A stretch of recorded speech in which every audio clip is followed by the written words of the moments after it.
It's Danny Flexen here for Seconds Out. Delighted to be joined by WBA bantamweight champion Nina Hughes. Nina, how you doing? I'm good, thanks. How are you? I'm very good.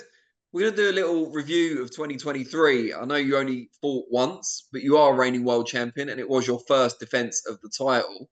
What are your kind of reflections on that lopsided, clear victory over Katie Healy? Yeah, I mean, it seems like such a long time ago now.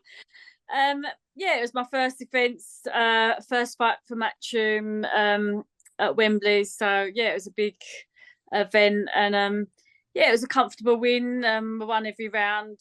Yeah, obviously it was meant to be Shannon Courtney, and it wasn't. It was the last minute replacement, unfortunately. But yeah, I got the win and was hoping to move on to unifications. Yeah, with that in mind, so when you were on the way up, it's fair to say no one was in a rush to fight you. You obviously had the amateur pedigree. It was high risk, low reward for a lot of people out there. When you won the Yeah, world title last year from Jamie Mitchell, you must have thought that was going to change, right? yeah, definitely. I mean, obviously, I boxed 5 times in the first year as well, and Yeah. yeah, so to only box once last year has been a bit disappointing, but yeah, hopefully next year will be much busier. Why do you think it is? Why do you think it's been a struggle to nail down those big fights? Obviously, Shannon pulled out quite late on, and then the unifications just haven't come to fruition. Yeah, I mean, obviously Shannon pulled out. I tried to make again, but she wasn't ready. 10 weeks wasn't enough notice apparently, and then obviously the unifications with Ebony Bridges, she didn't want. She wasn't interested. She obviously wanted to fight first.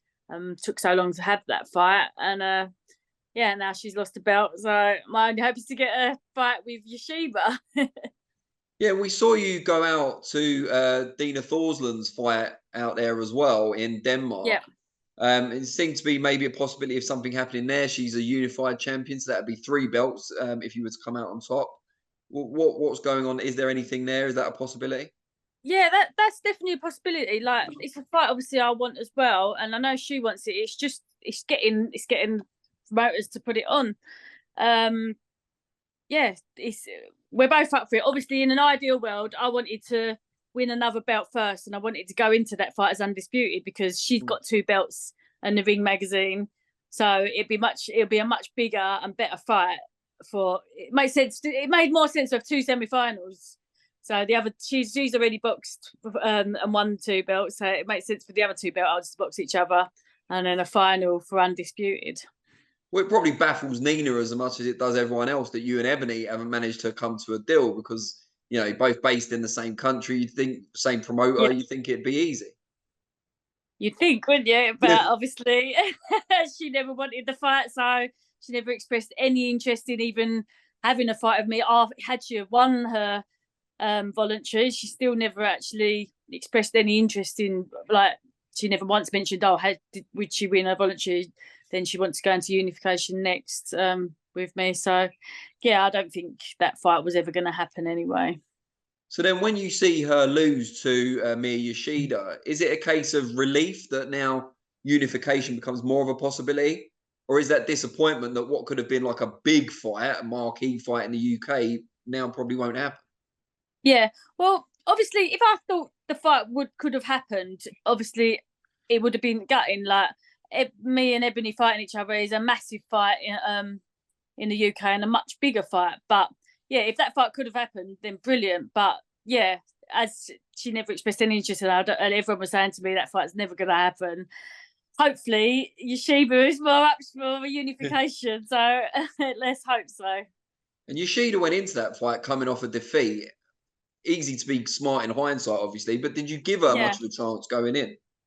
Well, to be fair, I hadn't really watched any of her, but all I'd seen is that she'd lost 3 of her last 5. So I thought it must be they've watched Gimme, her, and yeah. it must. Yeah, I just thought they've picked an easy someone. It was short notice, so you can't blame. But I thought they've obviously picked someone that they think's an easy fight and a fight they're going to win comfortably. Especially someone she's coming off a loss and even losing 3 out of her last 5. But yeah, though obviously I don't know how much they watched of her, but yeah. I suppose her other losses were, apart from her last one, her other losses were all both world title fights. Mm. So I suppose you have to give her credit, and like she's a 3-time world champion now. So you do have to give her credit. And maybe, she was obviously overlooked by them. And with all the talk with Ebony Bridges and the back and forth, do you get any satisfaction out of seeing her lose the title? No, like I've got no say. So I don't really care. Like that was all just banter. Yeah, all I want is that belt. So whoever's likely to fight me, whoever's the easiest fight to make against me, that I can get the opportunity to try and win that belt. That's what I want.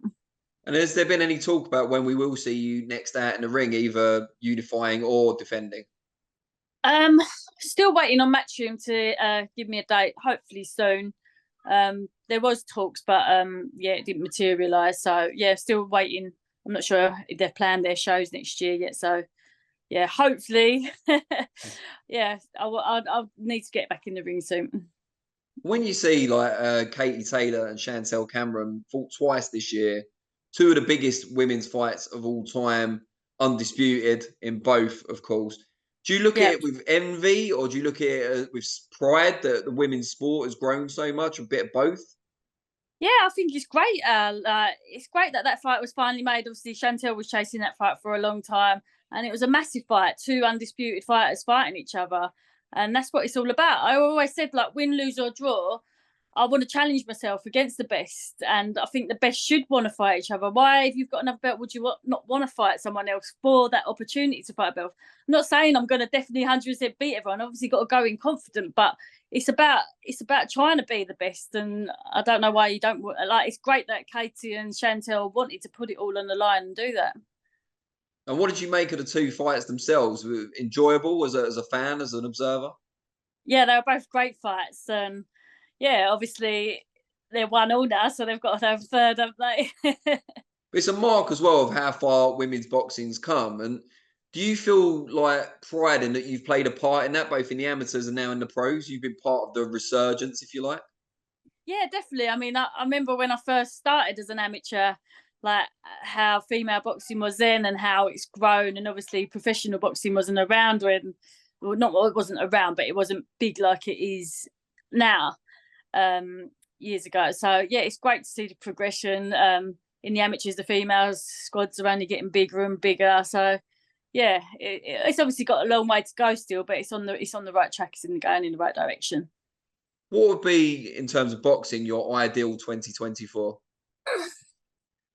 To fight Yida, win that, and then fight Nina and become undisputed. Would you want them all over here, or are you not bothered? Obviously, you won your world title on the road. Yeah, I mean, I'm not bothered. I mean, obviously, it's nice to box in your home country, but if you have to travel, then you have to travel. Do you find you've become more kind of famous, more recognised now? No. Not at all? No. You don't get stopped going to Tesco's or wherever, Waitrose? No, never. I'm still living my normal life. Well, that's good. And you've obviously got a family. You've got a couple of kids. One of them, I think, made a brief cameo a couple of minutes ago in the video. But I've got one shouting at Fortnite in the other room.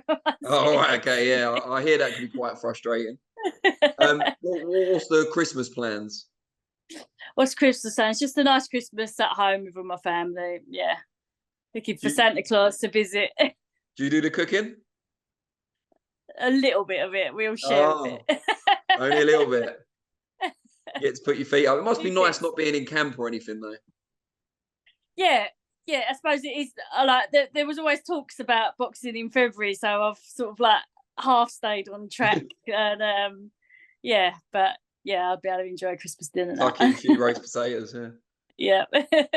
Right, great stuff, Nina. Really appreciate your time, and I hope everything goes better, more active, maybe in 2024. But I'm sure we'll catch up in the new year anyway. All right, great. Thanks. Thanks, everyone. Right. Take care. See you soon. And see you later. Bye.